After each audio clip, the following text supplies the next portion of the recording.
বাঁচাও, বাঁচাও, বাঁচাও।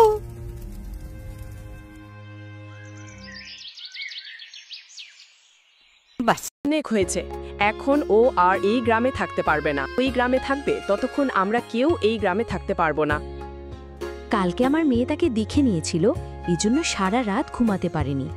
এতটা ভয় পেয়েছিল যে তার নাম নিয়ে চিৎকার করে উঠছিল। আমার ছেলেও তারই চেহারা দেখেছিল, তার একই অবস্থা। সে তো ঘর থেকে বের হতেও ভয় পায়।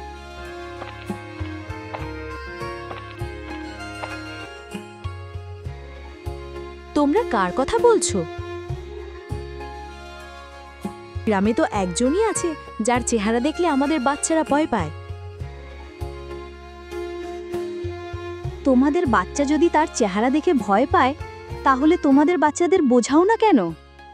কি বুঝাবো? তুমি বলে দাও। তোমরা তোমাদের বাচ্চাকে বুঝাও যে তার সাথে হয়েছে, এটি যে কারোর সাথেই হতে পারে, তোমাদের সাথেও তো হতে পারে। যদি তোমাদের কারোর সাথে এরকম হয়, তোমাদের বাচ্চা যদি তোমাকে দেখে ভয় পায়, তখন তুমি তাকে ছেড়ে চলে যাবে?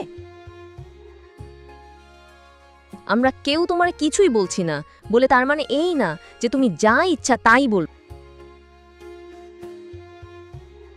আমি একদম ঠিকই বলছি।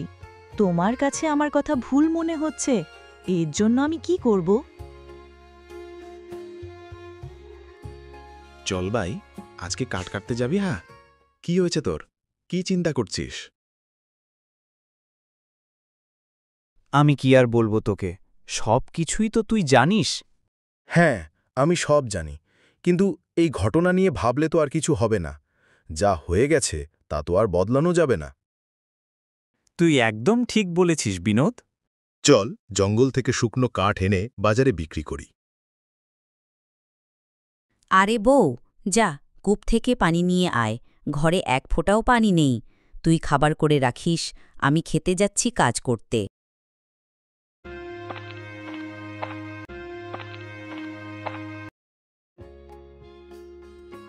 কেমন আছো রুমানা বোন?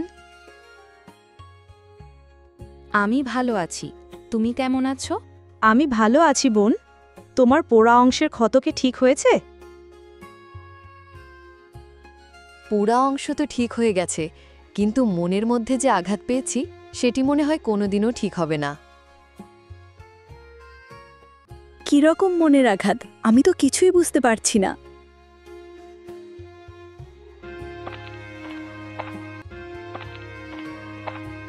অনেক পানি পিপাসা লেগেছে, একটু পানি খাওয়াও না চাচি। বাঁচাও, বাঁচাও, বাঁচাও। আমি এই আঘাতের কথাই বলছিলাম। এখন আমার জীবন পুরোটাই পাল্টে গেছে। আগের মতো কিছুই নেই।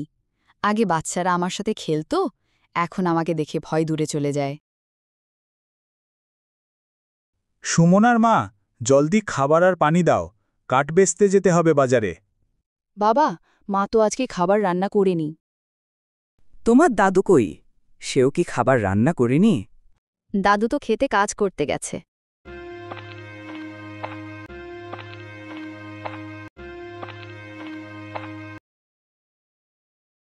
কি হয়েছে রুমানা, তুমি খাবার রান্না করোনি কেন? আমি জানি যতদিন ধরে তোমার সাথে এই ঘটনাটি ঘটেছে তুমি রান্নাঘরে যেতে ভয় পাও, কিন্তু এই রকম তুমি কতদিন করবে? একদিন না একদিন তো এগুলা ভুলতেই হবে। এইরকম কিছুই না, আমি অন্য কিছুই ভাবছি। তুমি কি ভাবছো? আমি ভাবছি মানুষের চেহারাই কি সব কিছু? তার মনুষ্যত্ব, আচরণ, এর কি কোনো মূল্য নেই? আমি তোমার কথা কিছুই বুঝতে পারছি না। যখন আমার চেহারা সুন্দর ছিল তখন সবাই আমার কাছে আসত, আমাকে লুকিয়ে লুকিয়ে দেখত। এখন আমার চেহারা পুড়ে যাওয়ার পর থেকে কেউ আমাকে দেখতে পছন্দ করে না। আমাকে দেখলে ভয়ে চলে যায়। এইটাই দুনিয়ার নিয়ম। উপরের সৌন্দর্য সবাই দেখে, মনের সৌন্দর্য কেউ দেখে না। মানুষ যদি মন দেখত, তাহলে আজকে কালো সাদা মোটা চিকন সৌন্দর্য এগুলার কোনো ভেদাভেদ করত না। তুমি একদম ঠিক বলছ। আমি তো আমার খেয়ালে পড়েছিলাম। তোমাদের জন্য খাবার রান্নার কথা ভুলে গেছি। আমি এখনই খাবার রান্না করে আনছি। রুমানা, কোথায় তুই? এক্ষুনি বাহিরে আয়। অনেক হয়েছে, আমি তো আর এই রকম আচরণ আর সহ্য করব না।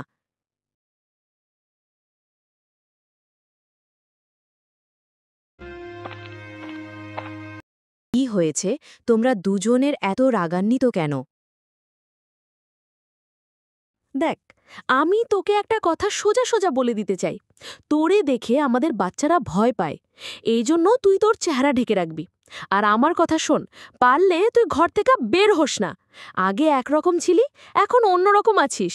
রুমানা, এইরকম কি করেছে যে তোমরা দুজন এরকমভাবে কথা বলো? সে কি করেছে সে ভালো করেই জানে, তার কাছ থেকে জেনে নিস। এরা দুইজন কি কথা বলছে? রুমানা, তোমাকে এতগুলা কথা কেন শোনালো? তুমি তো তাদের কথার একটা উত্তরও দিলে না। বলো আমাকে, কি হয়েছিল? সে আপনাকে কিছুই বলবে না, আমি বলছি কি হয়েছিল।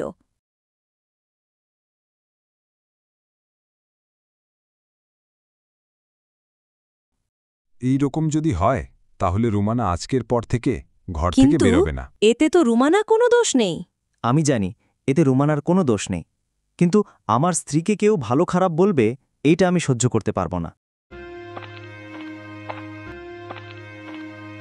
আমি এখান থেকে অনেক দূরে চলে যাব, কোনো দিনও এই গ্রামে আসব না। আরে, মনে হচ্ছে কেউ পানিতে ডুবে যাচ্ছে। রামু, রামু! পারুল, পারুল, কই তোরা?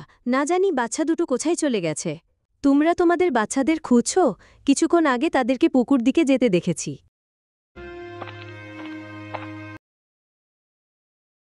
তুই আমার বাচ্চার সাথে কি করছিস? দূরে যা আমার বাচ্চার কাছে থেকে। মা, চাচিকে তুমি বকো না। চাচি আমাদেরকে পানিতে ডুবে যাওয়া থেকে বাঁচিয়েছে। আমাদের ক্ষমা করে দাও রুমানা, আমরা দুজনে তোমাকে অনেক ভুল বুঝেছি। তোমার চেহারা পুড়ে যাওয়ার কারণে তোমাকে আমরা অনেক অসম্মান করেছি, তোমার সাথে খারাপ ব্যবহার করেছি। তবুও তুমি আমাদের বাচ্চা। আমাদের ক্ষমা করে দাও রুমানা, আমরা দুজনে তোমাকে অনেক ভুল বুঝেছি। তোমার চেহারা পুড়ে যাওয়ার কারণে তোমাকে আমরা অনেক অসম্মান করেছি, তোমার সাথে খারাপ ব্যবহার করেছি। তবুও তুমি আমাদের বাচ্চাদের জীবন রক্ষা করেছ। আমরা দুইজনই তোমার সাথে করা খারাপ ব্যবহারের জন্য লজ্জিত। আমি এখন বুঝতে পারছি, চেহারা যেমনি হোক, মানুষের মন সবসময় ভালো হওয়া প্রয়োজন। কোনো ব্যাপার না, যেটা হওয়ার ছিল সেটি হয়েছে। আমি এখন আমার এই চেহারা নিয়ে গ্রাম থেকে অনেক দূরে চলে যাচ্ছি। না রুমানা, তুমি এই গ্রাম থেকে কোথাও যাবে না। আমাকে বাধা দিও না, আমাকে এখান থেকে যেতেই হবে।